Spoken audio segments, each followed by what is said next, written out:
Hey guys, and welcome back to my channel. So for today's video, I want to kind of speak to you guys about what happened after I was diagnosed and the whole phase of, you know, accepting it and just moving on basically after I had my formal diagnosis of the combined type of ADHD.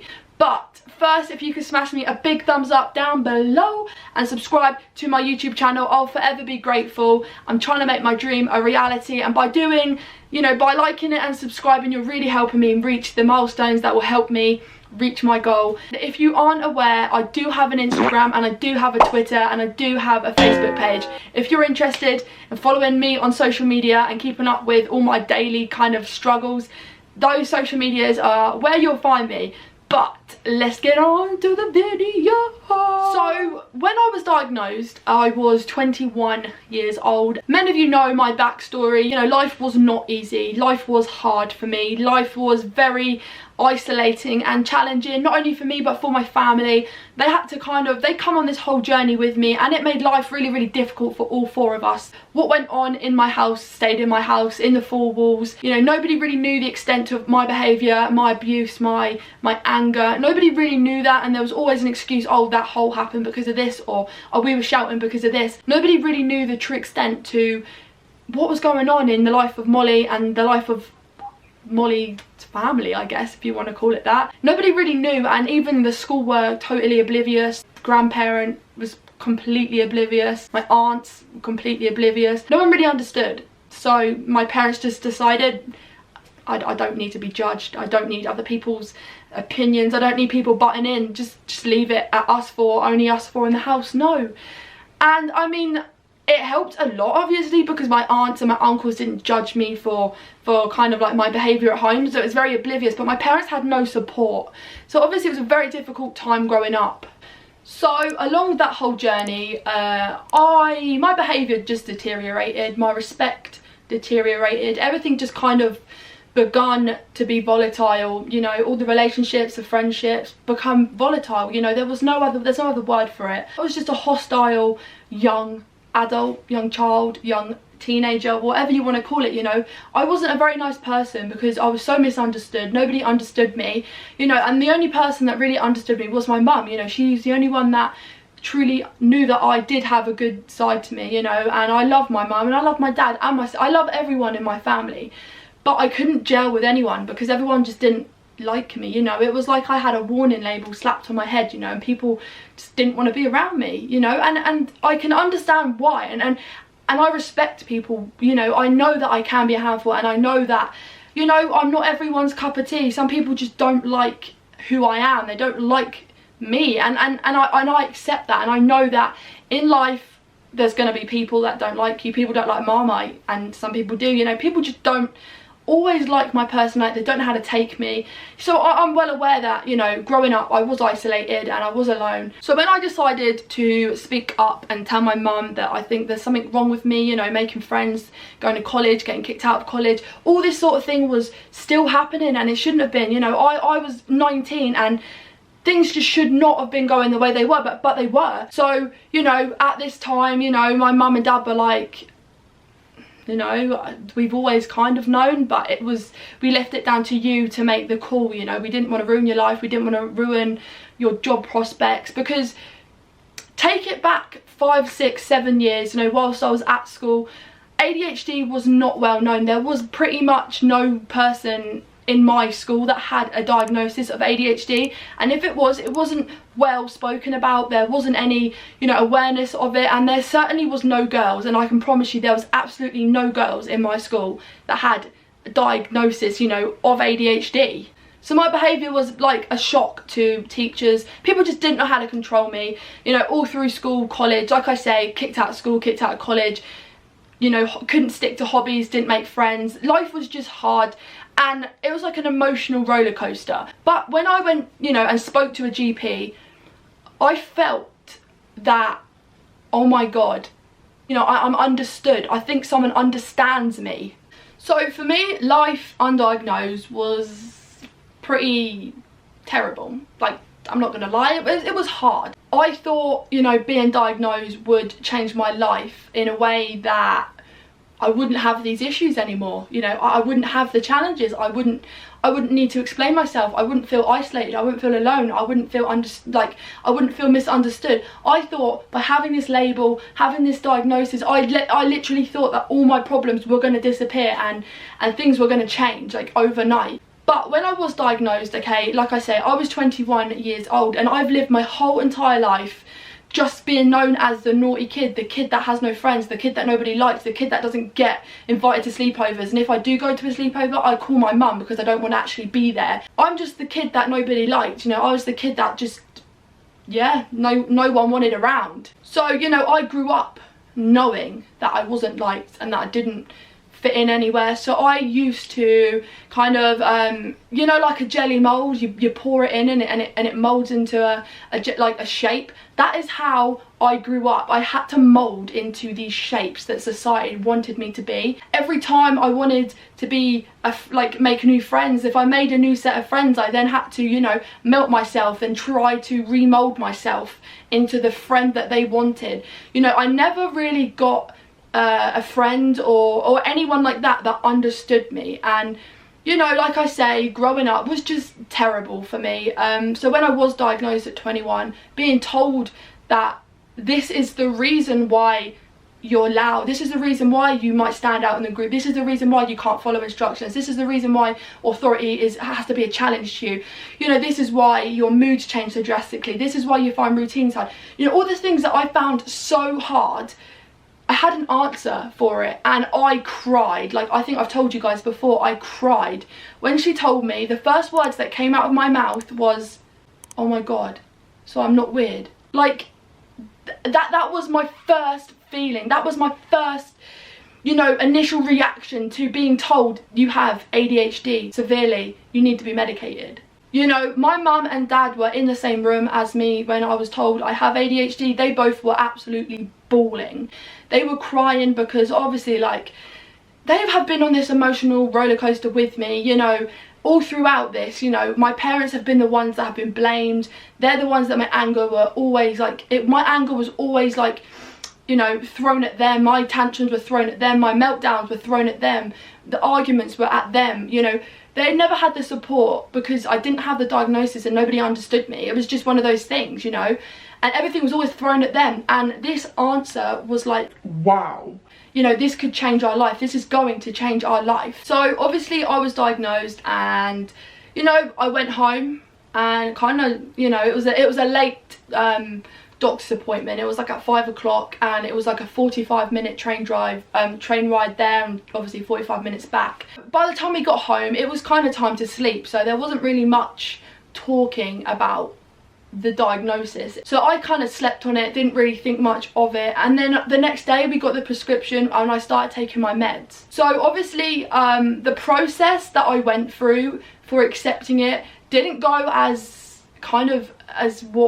smoothly as what I would have thought that it would have been. So for the first like couple of days, like I say, everything was great, but then a few days went by and the meds, you could definitely tell that they were working. Throughout the evening, you know, the meds started to wear off, and I had the side effects of like a headache, being a bit irritable, like really hungry. But throughout the day I wasn't eating anything, so I was a little bit ratty. But the thing that stands out to me the most was the denial. I was in full-blown denial, okay, and I mean, like, I was denying I had ADHD. Like, I was completely convincing myself that, you know, this doctor, she didn't know what she was on about. She didn't know. She's obviously diagnosed me wrong. You know, I went through this whole stage of believing and convincing myself that this was not the right diagnosis. Like, it can't be, you know. And I literally used to text my mum from work, from upstairs, from wherever I was, like, Mum, are you sure I've got the right diagnosis? Has she got it right? Am I taking these tablets? Are they dangerous? Because if I don't have ADHD, I was like completely like going over and over and over everything that I had said in the assessment. Like, I was like, have I made that up? Did I really have that? Do I really do that? Like, do I do it enough for it to be ADHD? Like, or am I just a bad person? Or like, do I mask? Or do I not mask? Like, do I just lie about things because I'm just a compulsive liar? Like, I was struggling to accept that I had ADHD. So like I say, the whole process was just taking a whole kind of like turn for the worse. Like I was convinced that I didn't have it, you know, and weeks were going by and I was still feeling like I didn't have it. Then I had my first ADHD like review, like medication review, and my doctor was like, it's totally normal, you know, you've gone through 21 years of your life not knowing anything different from like what you are. So like she was trying to explain, like my normal has always been my normal, but now I have a diagnosis. It's kind of like saying, well, that's not my life anymore, like I'm a different person. And that's what I was struggling with, I believe, like the what ifs.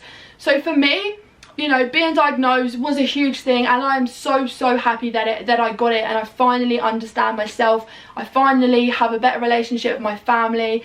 You know, things are great now, but the whole process of being diagnosed and the life after being diagnosed is something that I don't feel like people talk about enough, because it was not plain sailing. I was getting depressed. I was literally convinced I had the wrong diagnosis. I did not believe.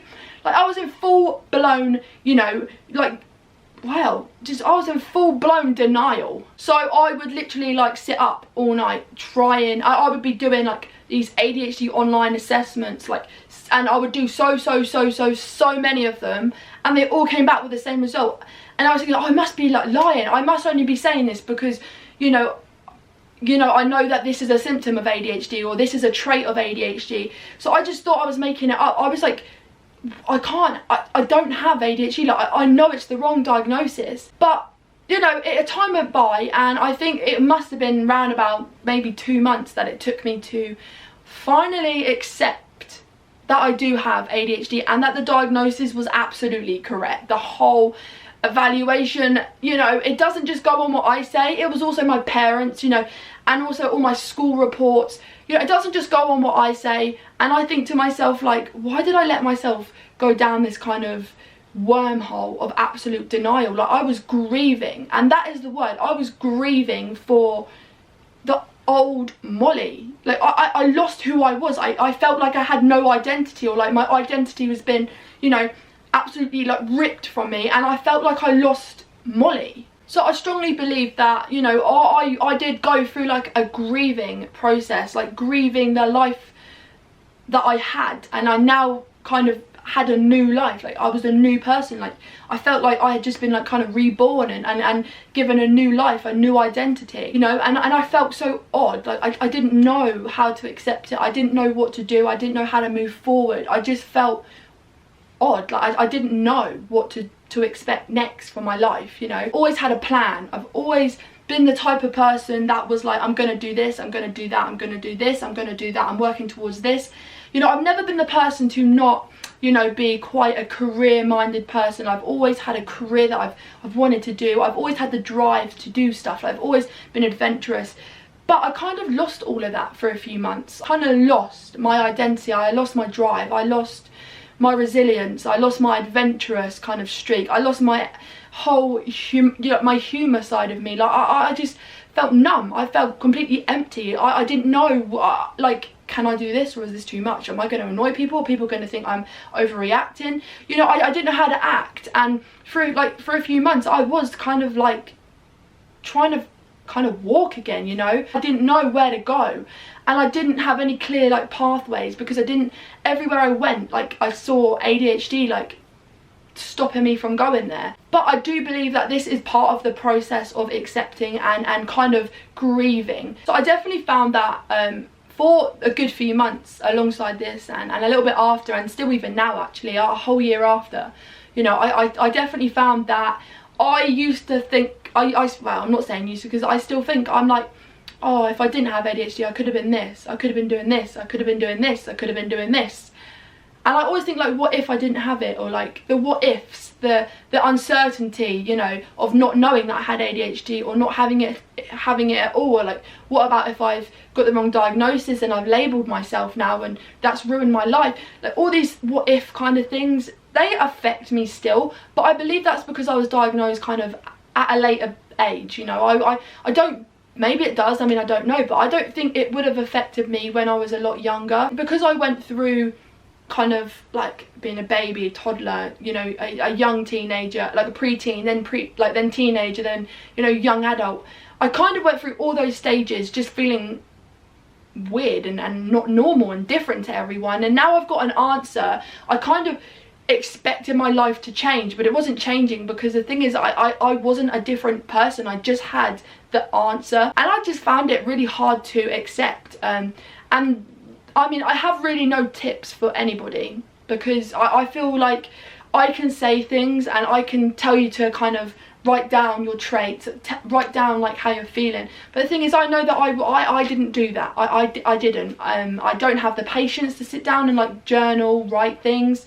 I'm not like that. I like to communicate and talk, but unfortunately for me, there's nobody in my family that has ADHD, so I was kind of just left battling it in my own head. Like, you know, my parents were thinking I was absolute bonkers, because I was like, I don't have ADHD, I've got the wrong diagnosis. Like, and they were getting quite like pissed off with me, because I was just like, no, it's the wrong, I need a second opinion. I kept going over and over and over, and people were just like, can you shut up now, because you've got ADHD? Like, yeah, there's nothing about you that is not ADHD. So yeah, it took its toll on me, but I'm so happy that I have the diagnosis now, because what I didn't know back then, as in just after I was diagnosed, I didn't know that actually being diagnosed is going to be the making of me. It's going to be the reason I'm on YouTube, the reason I've got a blog, the reason I've got so many people, you know, following me, asking for advice. You know, I've built myself a community of people that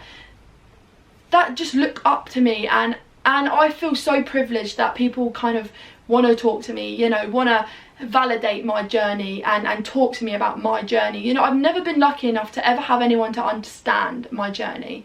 And I share this with you guys because I don't want you to feel that you're not understood, or, you know, and you might be going through this now. You might be going through what I'm talking about, and you've Googled like, and this video's come up. You might think, oh, I'll give it a watch. And if you are watching, I want you to know that this feeling, this is temporary, okay? It will pass, and you will eventually kind of look yourself in the mirror and you will accept that actually I'm not a different person. The what ifs don't matter, because what I have now is who I am. I've got a diagnosis. It's not a label, it's an answer. It's not an excuse, it's an explanation. This is who I am, and this is going to be the making of who I am. I'm going to get the help, I'm going to be able to help myself, I'm going to get the understanding and the respect that I deserve. Trust me, being diagnosed does not have to ruin your future. It does not define your success, it does not define you. The thing that defines you is your how you speak to yourself and how you treat yourself. That is literally, I'm not joking, but that's what defines you as a person. Because if you don't love yourself and you don't accept who you are, you don't treat yourself with respect, you don't love yourself, you're gonna attract the wrong type of people. You're just gonna allow yourself to be disrespected. You're gonna allow yourself to fail, because you're not gonna give yourself the opportunities. You're not gonna let yourself in. You're not gonna let yourself, you know, do things that will make you who you are. You're just gonna give up on yourself, and you can't do that. You have to bear with this feeling. It's part of the process. Go with the flow. You know, if you've got to ring up a doctor and question them, ask them like, is this normal? Do it, because what you feel here is the most important thing. And once you learn to accept your diagnosis and accept your differences, trust me, you will see light. You will see life in such a different way. You know, it's so beautiful. When you finally have an answer, life is such a wonderful, you know, mysterious and exciting place once you let yourself love yourself. And when you surround yourself with people that love you, respect you, trust you, you know, encourage you, motivate you, inspire you, make you determined, they're the people that are going to make you feel so much better. And do not let yourself attract the wrong people, because they are the people that are going to drag you down. You don't need that, because trust me, your ADHD gives you a gift. You know, you've been chosen, you've been gifted this gift. Yeah, it's tough and it's got some absolute shit parts of it, but trust me, you have multiple benefits that will come from ADHD. You know, I'll link them in the iCards. I've actually done videos on the benefits of dating someone with ADHD, the benefits of having ADHD.